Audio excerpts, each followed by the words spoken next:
Good afternoon. Good afternoon. I think I'm the first to be able to say that.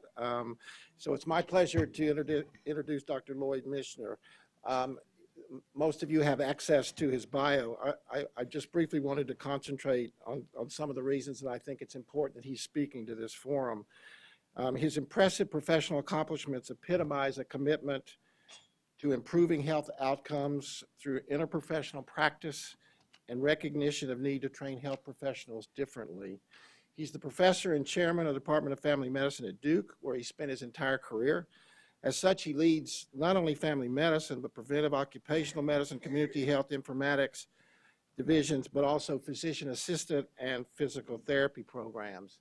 He oversees the master's program in clinical leadership, a joint program of the schools of medicine, nursing, law, business, and the Public Health Institute. Interestingly, in 1978, he won the Mead Johnson Award in Family Medicine, which foretold things to come, as it was given to residents who display leadership ability, show exemplary patient care skills, and demonstrate community involvement and social commitment. He has been dedicated to changing three behaviors that cause 80% of chronic diseases in the U.S. and thereby most of a large proportion of morbidity and drive healthcare costs. These are physical inactivity, poor nutrition, and smoking. His primary professional interest is in redesigning healthcare to improve community health outcomes. His work at Duke over more than 3 decades has been singularly dedicated to rapidly transforming healthcare delivery systems with a focus on finding ways to make healthcare better through teams, through community engagement, and through practice redesign. The approach he has taken, the results he's achieved, and the overarching vision of interprofessional practice focused on outcomes is, I believe, of particular importance for this forum and our deliberations, and is an outstandingly successful example with many lessons. Please join me in welcoming Dr. Lloyd Michener.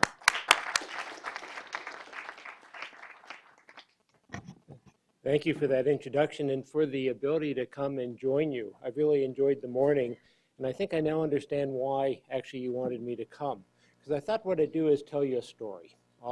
This isn't so much a story about interprofessional education, though we will get there. It's rather a story of a journey of a community. From worrying about healthcare and social attention, I'll come to that in a minute, towards trying to figure out how you actually achieve health. And the way in which that backed us up into interprofessional education and practice and how we're actually implementing that across our local community.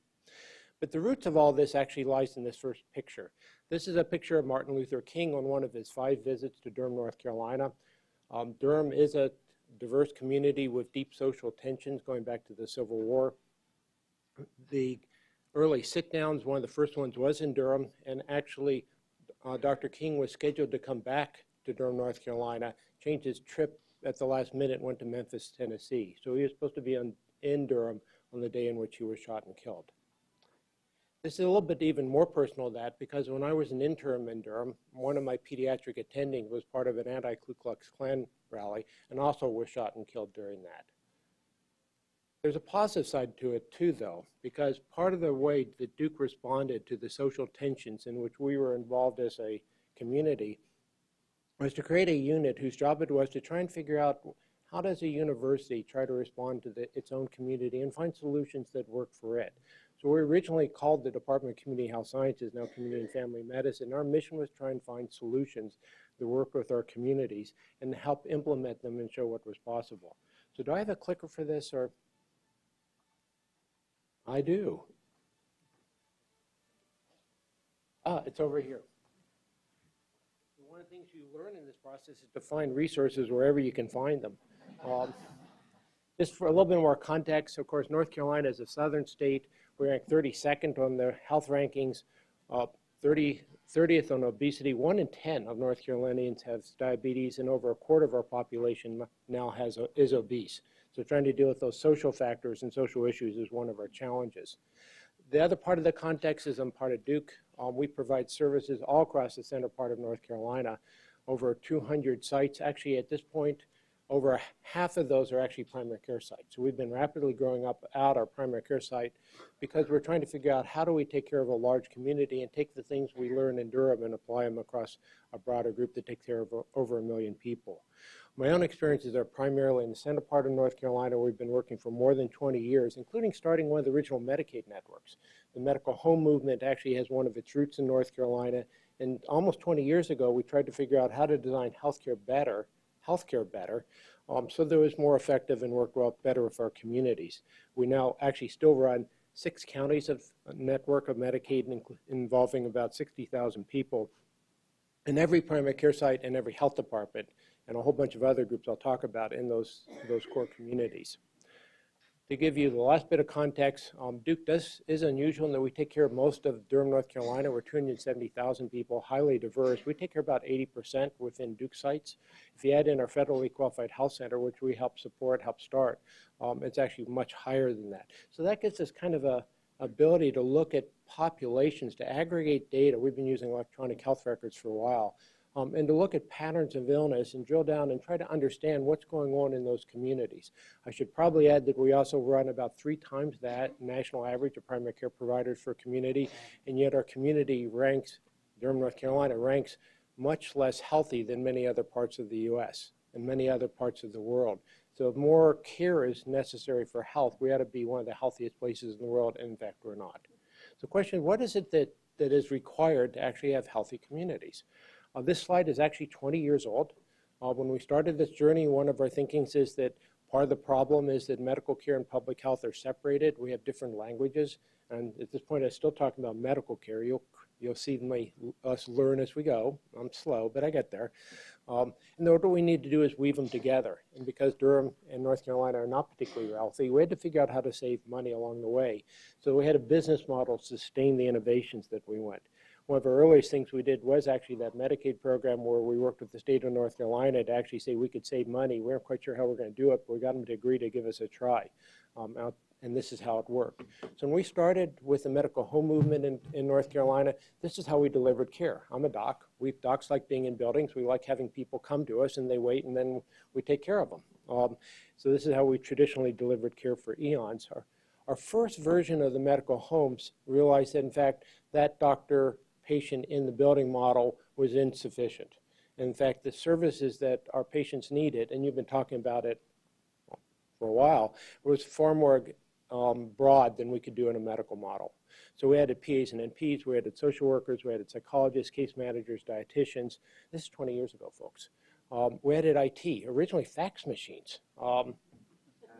But at least we were talking to each other. We started faxing data back and forth and with ERs and actually tracking patterns of utilization and shifting our teams based on what was needed to actually improve health outcomes, but also reduce unnecessary preventable visits to ERs and hospitals. This is our outcomes. Been well reported, repeatedly audited. Republicans like auditing, Democrats like auditing it. We get brought through this. What's interesting is every year we save money. In fact, we keep getting better at it. Now this is against benchmark projections, but we're running around 5–6% of the total spend for Medicaid in the state of North Carolina. We actually save each year because of our ability to use teams and use them more effectively across our very diverse state. If you look at where that savings comes from, it's all over the board. We clearly decrease inpatient utilization. We really decrease ER utilization. One of our primary markers for success is whether we can decrease preventable ER admissions. And we've actually in Durham, North Carolina, we're down over half for Medicaid population. That's over the many years of the program. Primary care visits sometimes go up, sometimes go down. It depends on the previous pattern. Specialist visits, same way. Pharmacy, we originally had go up, and then we used more of the generics and got the cost down. But net, this is a lot of money that's actually available to plow back into the systems and services. So we've been doing this for a while, and we realized that actually we could reduce ER utilization. We could save some money, but as we started to analyze our patterns more and more, we realized that the people who actually were costly were the people we weren't seeing. We call it the problem of the unseen patient, that the folks who tended to come to our offices, we're learning how to take care of, but the patients who needed the most help were the people who didn't feel comfortable seeing us. And learning how to deal with that was a whole nother saga. First thing we had to do is learn how to listen. Let me say that again. The first thing we had to do was to get out of our offices and find the people who weren't finding us and go listen to them and their partners and their community members about what it is about their lives and their ways of viewing health that we could be more effective in partnering with. So we held community listening sessions all along the way. And I should add, as a family doc, been there a long time, it was a painful experience because we found these communities telling us all the ways in which we had failed them. With the best of intentions and the desire to help, we had not yet actually met their expectations. So we learned to listen, we learned to share data, to actually take that data we're gathering and share it back with our communities, to understand their view of barriers and what it meant to actually be a partner to them and provide the services. We learned to plan services together, and I'll show some of those. And we learned to track outcomes and share accountability together so that we were part of the community rather than having the community part of us. By the way, this has become quite a big deal. Then I picked this up with it's actually a CDC publication initially that we used actually in Durham, Principles of Community Engagement. The NIH picked it up with the CTSAs and actually we're part of a group that looked at how academic health centers and research groups can partner with communities across the country. We took all sorts of examples, teased out the principles, and you can actually get that from the U.S. Government Printing Office. It's an HHS publication, available in English and Spanish. But here's the sort of thing that's described in that book. That's what we learned from. One is we had hotspots. There are areas in which they may be near to a primary care site that we thought was pretty good, but in fact folks weren't planning to come, weren't using those sites. And largely it was because of historical patterns, cultural patterns. One of the most striking was Walltown, North Carolina, which is the other side of the tracks from Duke University. James B. Wall actually founded that community way back when the Duke University was building. He was the black assistant of James B. Duke. They were companions for many years. He lived on the other side of the track, and actually the Wall community built up around him and his family and as they grew. They were acknowledged by James B. Duke in his comments, but never in the will. And there's actually had never been a recognition of the importance of the Wall community and the Wall family to the success of Duke. So we worked with the Wall community, some of whom members still live there, and there are 37 churches. We spent 2 years trying to understand and get a common agreement across these community groups. There are about 40 of them when they're all told. And you can see a short list of that. By the way, our federally qualified health center, Planned Parenthood, all the various self-help groups, Duke. We had multiple partners, and we actually ended up planning a storefront that would be of the community but supported by Duke, called Walltown Neighborhood Health Center. We flew in every surviving member of the Wall family around the world because we thought this was part of the healing, part of that social justice, is for Duke to acknowledge the role of the community and the role of the Wall family in the success we all have. That clinic runs to this day. In fact, now there are a succession of these. They're staffed, by the way, with nurses, NPs, PAs, off-site family docs. They're intensely popular with the community. They have some of our highest patient satisfaction rates. By the way, there was no theft when these were built because the community knew this was theirs, that we were helping, not ours, that we were doing to them. The other thing that was striking is we track outcomes, and it was a step function of what happened out of these communities going to the ER. They stopped going. Because these clinics were their clinics, now largely serving Latino community, and folk went there instead. The hospital was struck by this, and I'll come to the dollars again, in fact, repeatedly, because the reduction in uncompensated ER visits more than covered the cost of running the clinics after the federally, we run these with our FQHC. So actually, the hospital CFO realized that it cost less money to help cover the operating costs of these microclinics, we call them, than to actually expand and see these patients in the ED where the costs are much higher. So we've actually been expanding these all over the community, hotspot by hotspot, with the support of our FQHC and the hospital because it's more cost effective. It's also, of course, much better. This is another example of that sort of program. We've been doing these neighborhood clinics, and I got a call from the head of our senior centers group wanting to know why I didn't like seniors. One of the things you learn in community work, I'm an old community health worker is that you have to have a little bit of thick skin. So I asked her why she thought that, and she said because we never came and talked to her. And in fact, she was right, we had not. So we actually took a team over to our senior housing project and went door to door talking to people, and more point, listening to them. And what we discovered, and I should have known, is that our seniors in Durham were living in naturally occurring retirement communities. They tend to be very tightly clustered. They had an average age of over 70. They averaged more than 10 primary medical problems. We had about 44% major psychiatric diagnoses, 84% African American, very low health literacy, very low literacy, and they were living on $7,000 a year. 25% of that went for rent, so they had $5,250 per year on average to live on. That included their food. They did get Meals to Wheels Monday through Friday. Meals on Wheels in North Carolina does not deliver on the weekend. So they were not eating on the weekend. What we did was actually put together teams, PAs, NPs, social work, PharmD, MD, we had dietitians in there too, and actually go into those door-to-door into those projects on a voluntary basis and say, we're going to be the outreach arm of your primary care practice, and we're going to deliver care if you want and if your primary care provider agrees. By the way, we had 100% of the patients sign up, save one patient who I think was hallucinating. And we had 100% of the primary care practices agree. Now that, we have a number of primary care docs. Why in the world would you agree to have a team of people you know nothing about go and see these patients? And the answer is because we all know what it's like when they finally do come to our office. I mean, we haven't seen them in a long time. They come usually not with their medications. We really don't know what's going on. And we have a 15-minute visit. It's usually Friday, at least in my clinic, it's Friday about 4 o'clock too. So they're really tough. Here's what happened in 1 year, bringing care to people. Ambulance costs went down 49%, ER costs went down 41%, inpatient costs and utilization, they tracked the same, went down 68% in 1 year out of this group. They all had primary care providers. What we learned is that sometimes the problems we have, at least in healthcare, that we tend to think is the issue of the person or the patient actually represents a failure of our system to provide services in a way that people find acceptable. That lesson has been indelible for us. So we now view problems of utilization or PAD outcome as failures of us in providing services in ways that people find acceptable and useful rather than in our failure to educate, teach, or in their behavior. But it didn't save any money because people actually started taking their medications. They started using home health.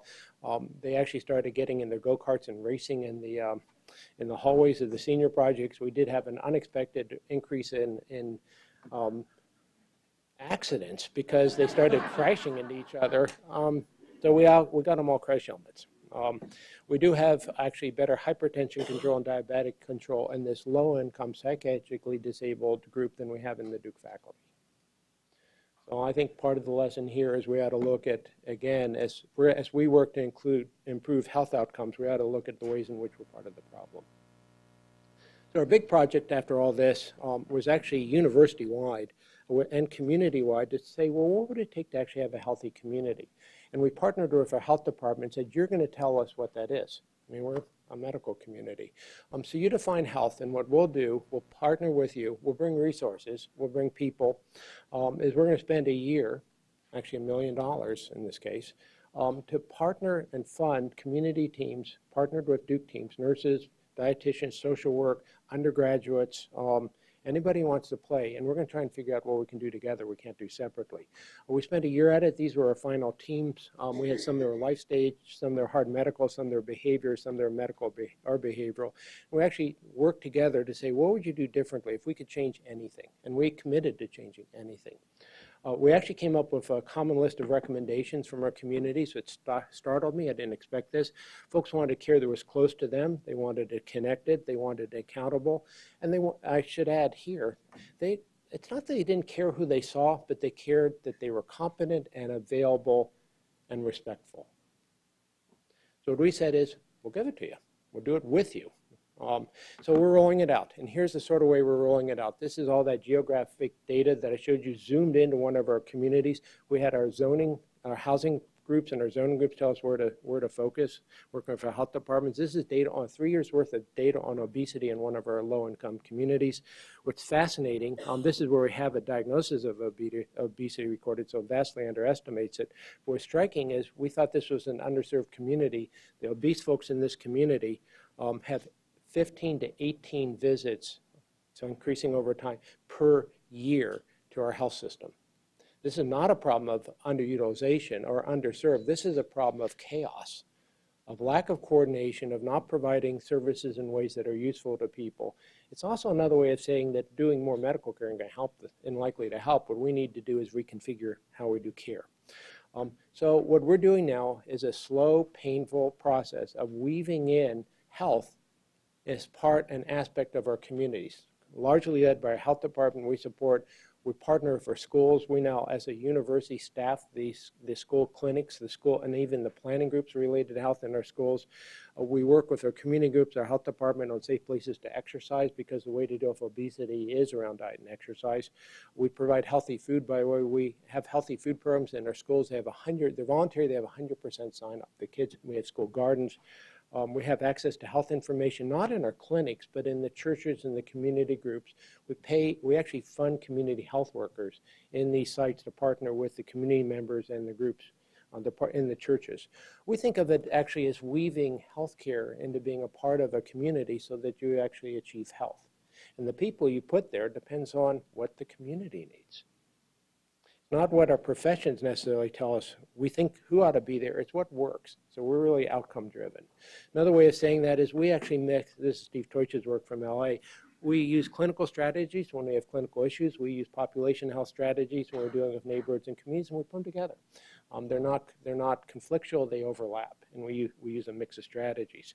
Many of you will recognize this in the work of the IOM on the integrating primary care and public health. What we're doing is saying we have to move, not just in primary care and public health, but together from isolation, not to merger, but to awareness and then cooperation and collaboration. I think a theme that actually we've been talking about all day. How do we respectfully work together to achieve the needs of our communities? And then how do we adapt what we do to support that? So I use this slide mostly with medical groups because I think the goal here, back to Martin Luther King, is to have just healthy people in healthy communities, and that's an issue of social justice. And to do that, we do need our doctors. We need them. We need us to do complex care, unknown illness, and system redesign. But we need, it's not about doctors. We're key, but we need the health departments, we need care managers, dentists, dietitians, health educators, IT, PAs, NPs, PharmDs, physical therapists, psychologists, public health, social workers. We need the community, its members, and we need them wherever we can find them, and if they're missing, we need to get them there. We need the teams to work together, because otherwise just putting people together doesn't work, and you guys know that far better than I do. But our other point is that just do it. We have to just do it, because our communities need it now. So what we're doing at Duke now, to get to the end of professional education, is saying, okay, we've been working with communities for 20 years. We've learned this. How do we now redesign our education programs across the university in order to achieve these goals? We do pipeline programs. We are so swamped with undergraduate students who want to get involved with this. We place over 1,000 undergraduate students in community sites in Durham every year. We actually have to run lotteries because there are more students. By the way, and this may startle some of you, we don't let them go until they're trained. Durham is an interesting community. Folks are actually a little tired of students. So we actually teach our students about they're in Durham, and there are ways in which you work with different people. There's ways in which how close you stand, how you speak, and you have to learn how to be a culturally accepted member of our community.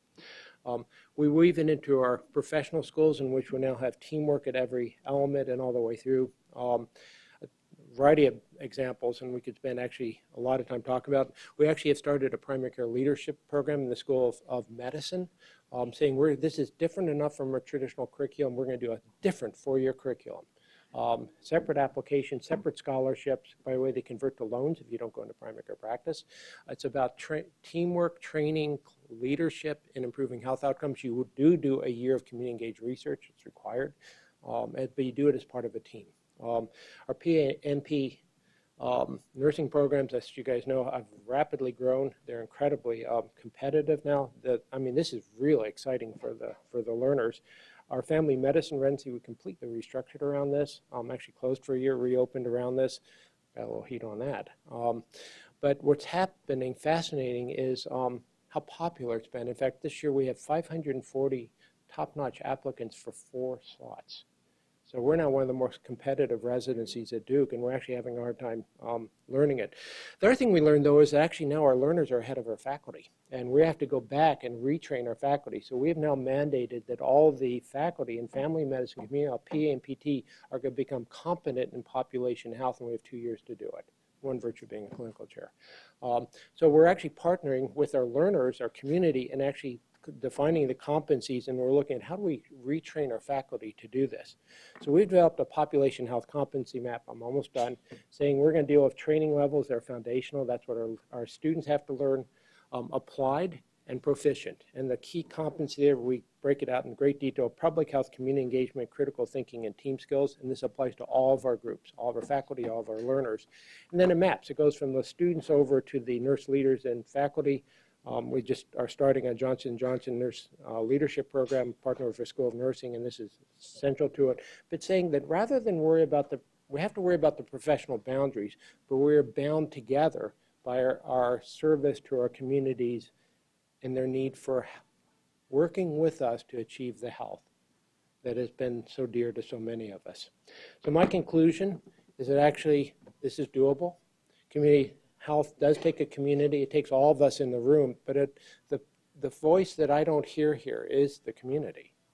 And what I've learned, if anything, is that communities vary, and the respectful attention to their history, their culture, and ways in which they prefer to serve is fundamental to all the professions, and something we have to continually remind ourselves. The other is that one size doesn't fit all. What we do in Durham won't work in other places, but that actually we can redesign care to improve health. We can actually figure out how to save money, so it allows us to sustain us, and we really need to do it now. Thank you.